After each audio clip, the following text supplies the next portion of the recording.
ಹೋಗ್ತಾ ಇದೆಯಾ ಅನ್ನೋದೆಲ್ಲ ಕೂಡ ನಮಗೆ ಮಾಹಿತಿ ಬೇಕಾಗ್ತದೆ. ಯಾಕೆಂದರೆ ಅವರು ಬದುಕಲಿ ಅಂಥೇಳಿ ಆರ್ಥಿಕವಾದಂಥ ಶಕ್ತಿ ಸಿಗಬೇಕು, ಅವ್ರಿಗೆ ಕುಟುಂಬಕ್ಕೆ ಅನುಕೂಲ ಆಗಬೇಕು ಅಂಥೇಳಿ ನಾವು ಈ ಗೃಹಲಕ್ಷ್ಮಿ ಕೊಡ್ತಾ ಇದ್ದೀವಿ.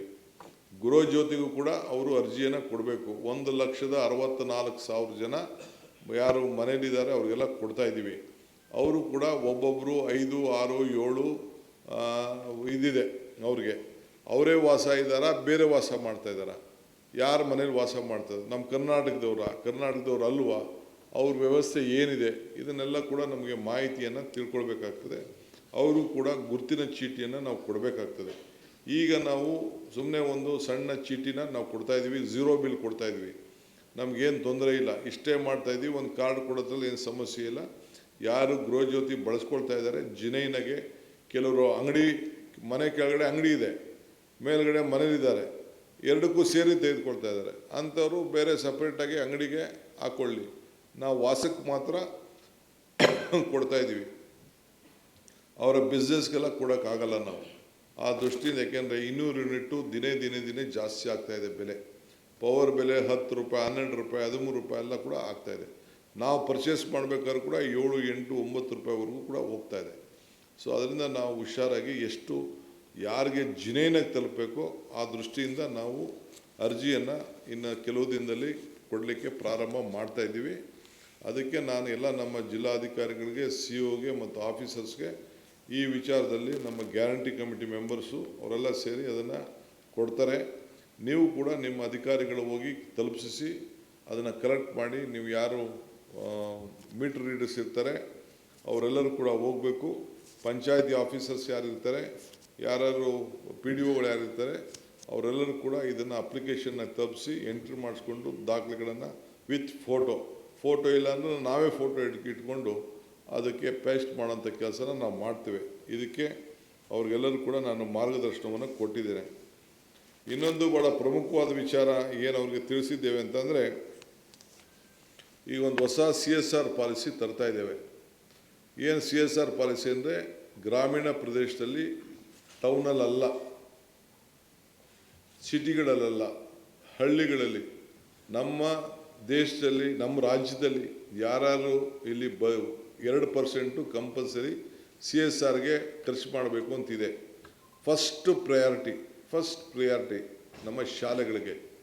ಜನ ನಗರಕ್ಕೆ ಬರೋದನ್ನ ತಪ್ಪಿಸ್ಬೇಕು, ಟೌನ್ಗಳಿಗೆ ಬರೋದನ್ನ ತಪ್ಪಿಸ್ಬೇಕು. ವಿದ್ಯಾಭ್ಯಾಸಕ್ಕೋಸ್ಕರ ಒಳ್ಳೆ ಕ್ವಾಲಿಟಿ ಎಜುಕೇಷನ್ ಕೊಡಿಸ್ಬೇಕು. ಕನಿಷ್ಠ ನಮ್ಮದೇ ಆದಂಥ ಡಿಸೈನ್ ಕ್ರಿಯೇಟ್ ಮಾಡಿದ್ದೀವಿ. ಮುಂದಕ್ಕೆ ಕೆಲವು ಸ್ಕೂಲವರು ಒಂದೊಂದು ಸ್ಕೂಲ್ನ ಅಡಾಪ್ಟ್ ಮಾಡೋಕ್ಕೆ ತಿಳಿಸ್ತೀವಿ.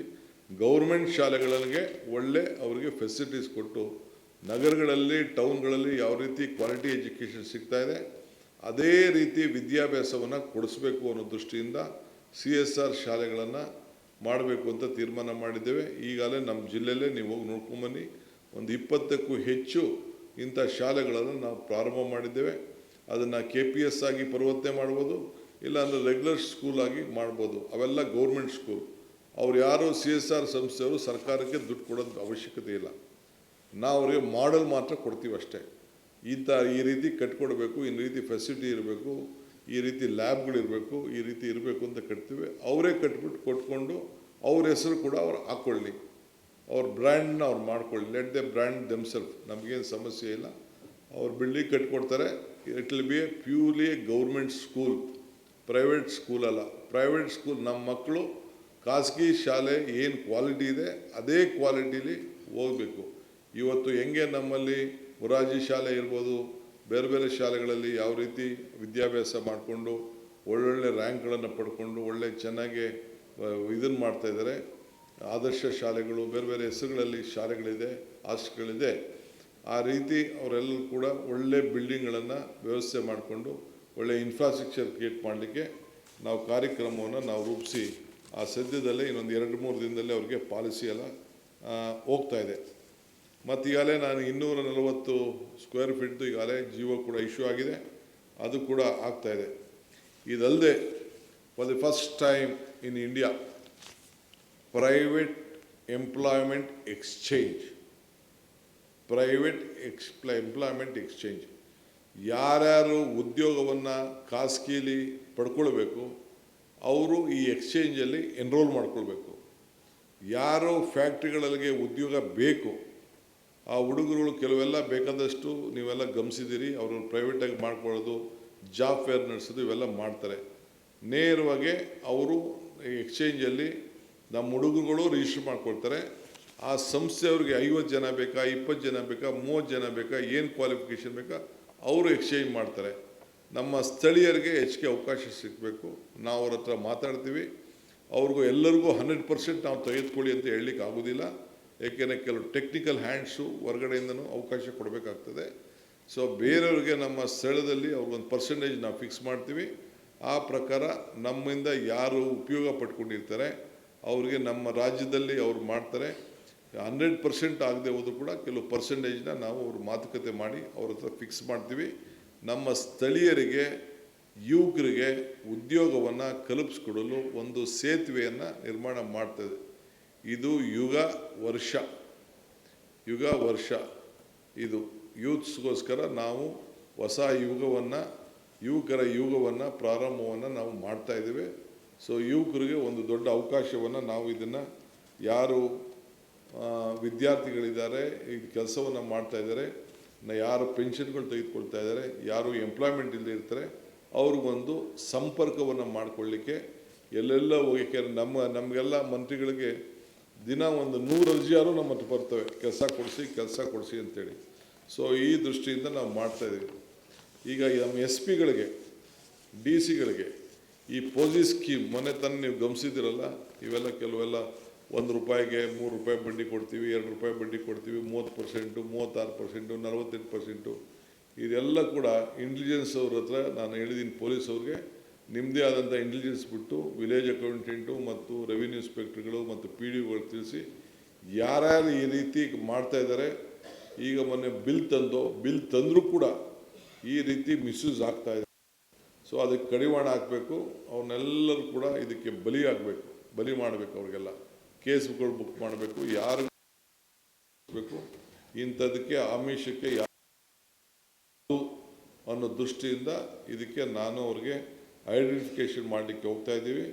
Prevention is better then cure ಅಂತೇಳಿ ಇದನ್ನು ನಾವು ನಮ್ಮ ಇಂಟೆಲಿಜೆನ್ಸ್ ಅವರು ಕೂಡ ಮತ್ತು ನಮ್ಮ ಪೊಲೀಸ್ ಅಧಿಕಾರಿಗಳು ಮತ್ತು ರೆವಿನ್ಯೂ ಇಲಾಖೆಯವರು 3 ಜನ ಸೇರಿ ಅಂಥವನ್ನೆಲ್ಲ ಗುರ್ಸಿ ಈ ಮೀಟ್ರ್ ಬಡ್ಡಿ ಯಾರ ಹತ್ರ ಉಸುಲು ಮಾಡಿಕೊಂಡು ಬೇರೆ ಬೇರೆ ಥರ ಆಸೆ ತೋರಿಸಿ ಒಂದು 6 ತಿಂಗಳು 7 ತಿಂಗಳು ಕೊಟ್ಬಿಟ್ಟು 1 ವರ್ಷ ಆದಮೇಲೆ ಓಡೋಗ್ತಾರೆ.